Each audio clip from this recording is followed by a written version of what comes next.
নমস্কার, আমি doctor Debjyoti Dutta, consultant physician এবং ক্রিটিক্যাল কেয়ার মেডিসিন স্পেশালিস্ট। আমি ডক্টর প্লাসে মঙ্গলবার এবং শুক্রবার সন্ধ্যেবেলা অ্যাভেলেবেল থাকি।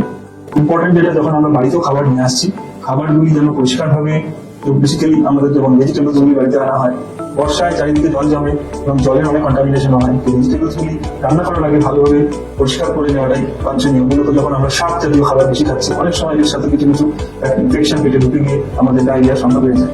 ডায়রিয়া হলে সব থেকে মূল জিনিস হচ্ছে কখনোই ঘাবড়াবেন না, এবং যতটা পারা যাবে যেরকম আমাদের জল বেরিয়ে যায় ডায়রিয়া সহ, সাথে সেরকম জল আমাদের শরীরে আরো বেশি জল খেতে হবে। ওআরএস বা চিনির জল যেগুলো আমরা খাই, এবং যদি মাত্রাতিরিক্ত ডায়রিয়ার দিকে যায় সেক্ষেত্রে ডাক্তারের পরামর্শ নেওয়াটাই বাঞ্ছনীয়। দোকানে গিয়ে যে কোনো অ্যান্টিবায়োটিক না খাওয়াটাই ভালো, কারণ প্রতিটা অ্যান্টিবায়োটিকের একটা সাইড এফেক্টও থাকে, এবং অনেক ক্ষেত্রে ডায়রিয়াল ডিজিজে আমাদের অ্যান্টিবায়োটিক লাগেই না, নিজে থেকেই কয়েকদিনের মধ্যে কমে যায়।